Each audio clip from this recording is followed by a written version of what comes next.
What's going on, you guys? Welcome back to EP09. So we're going to start this one off with an update from Charles Griffen. After Charles suffered a minor pec tear while throwing around the 150-pound dumbbells on incline bench, the prognosis was that Charles would thankfully not need surgery, but he would need somewhere around 8 weeks of rest of no training upper body. Well, it's been about 10 weeks now, and after the last 10 weeks of training legs 2, if not 3 times a week, Charles is easing his way back into upper body training. And it's actually kind of surprising the fullness that Charles did maintain in the upper body, despite not being able to train it.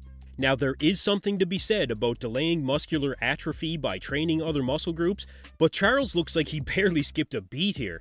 And the legs, the legs were ridiculous before, but now they just look skin-splitting like we've never seen from Charles before. So this is the difference, ladies and gentlemen. Charles could have just sat home and waited for the chest to heal. He could have taken the downtime to rest and recover, maybe go on vacation. But Charles is a true competitor, and a true weightlifter at his core, really. He made the best out of the situation, and now I think we're going to see a brand new version of Charles Griffen in the very near future. So, wishing all the best to Charles and his continued recovery, and it's good to see he'll be back at full force very soon. Alright, next up, we have an update here from Vitaly Ugolnikov, GoodVito. Now, GoodVito dropped an update where he's getting some tips on improving his posing, and at 14 weeks out from his pro debut, it looks like GoodVito's trying to work on his weak points, which, if anything, would be his posing. Potentially his midsection as well, but I think part of keeping his midsection in check is keeping his posing in check.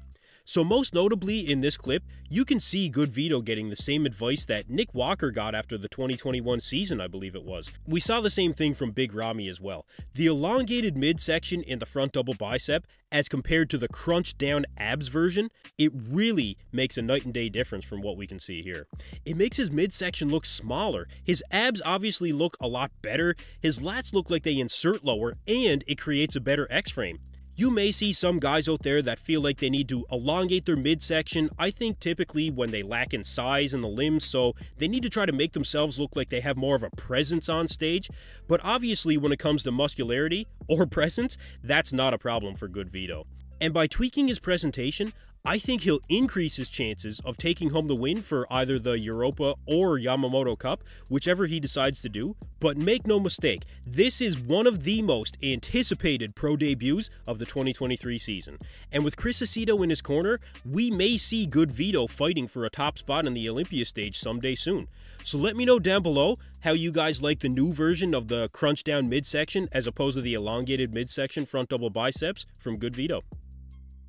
Alright, next up, Urs Kalecinski has been making some rounds here in Canada at the Pure Muscle and Fitness Gym, which is very quickly becoming one of the most notable bodybuilding hubs in the world, and Urs is looking like he's gained a pretty substantial amount of weight during this offseason, which is really good to see.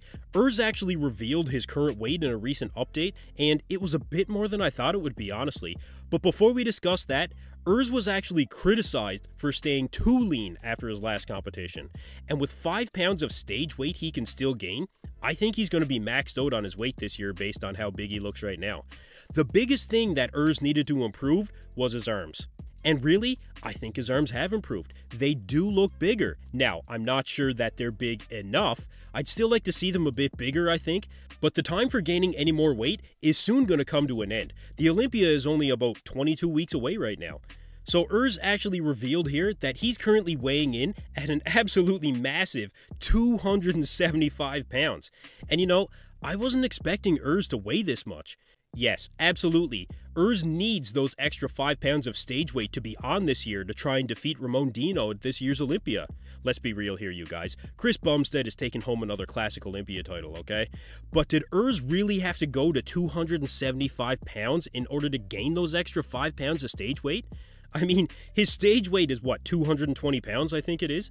So he now has upwards of 55 pounds to lose before he steps on stage again.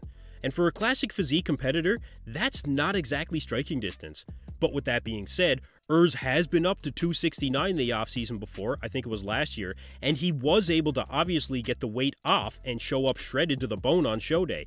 And we know that Urs is willing to suffer to not only get down to the weight cap, but to bring the best version of his physique on stage. So let me know down in the comments below, do you think we're going to see an improved version of Urs Kalecinski this year on the Olympia stage?